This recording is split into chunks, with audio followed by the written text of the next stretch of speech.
Hello everybody! In this video we are going to learn more about the transformation tool. The transformation tool can be extremely useful, especially in the sketching phase. The tool also has its uses in the later stages of drawing, but in the sketching phase it's particularly useful because we can use it to resize, reposition and change the shape of the major features before we start adding detail and refining the drawing. Let's get started to show you what I mean. Here we have a simple sketch of a sea serpent which I've done a while ago.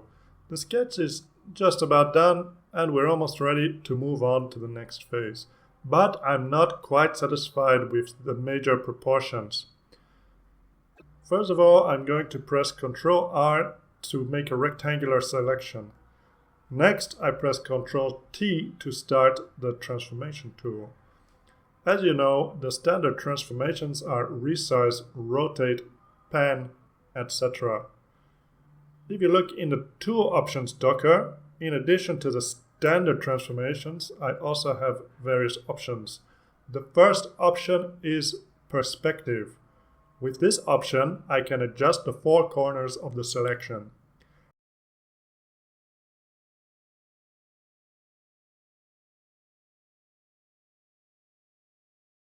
The Warp option. With the Warp option, a grid appears on the selection. I can click and drag the grid points, and it moves the sketch around.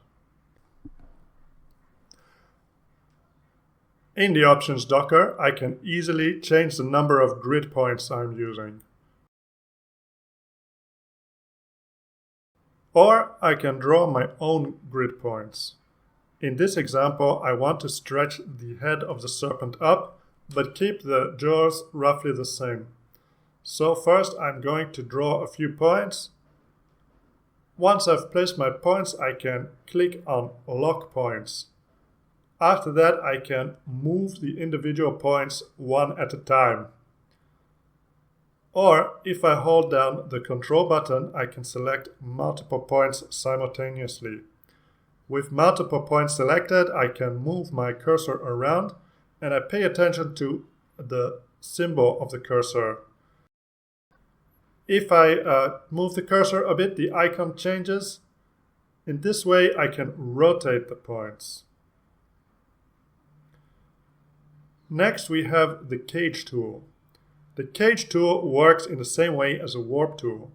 The major difference is that while the Warp tool works with a grid, the Cage tool works with an outline, with a cage, and then we can transform the shape of the outline.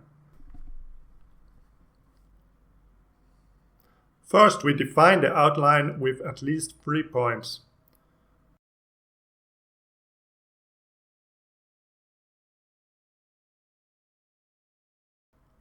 When I close the loop, we automatically get into the Deform layer option.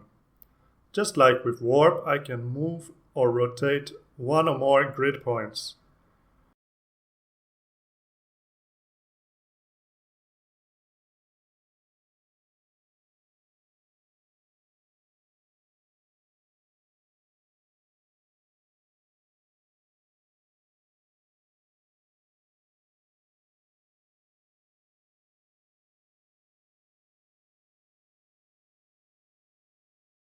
If I want to adjust the points, I just click here in the Options docker.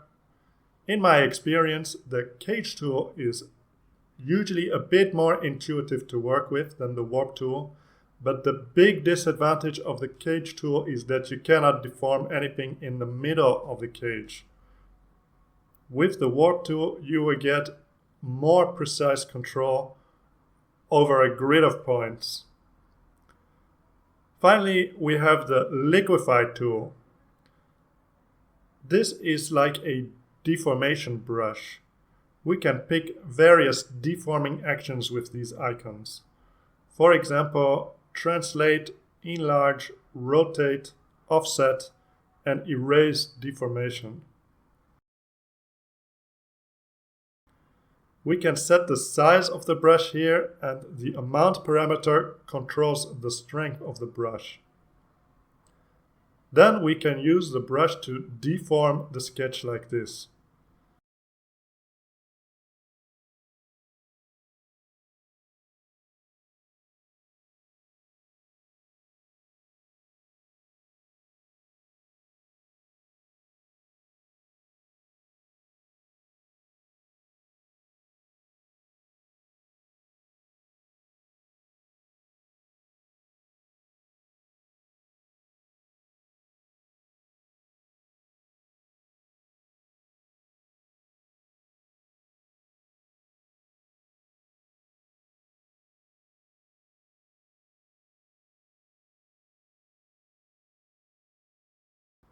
And that's about all for the deformation tool for now.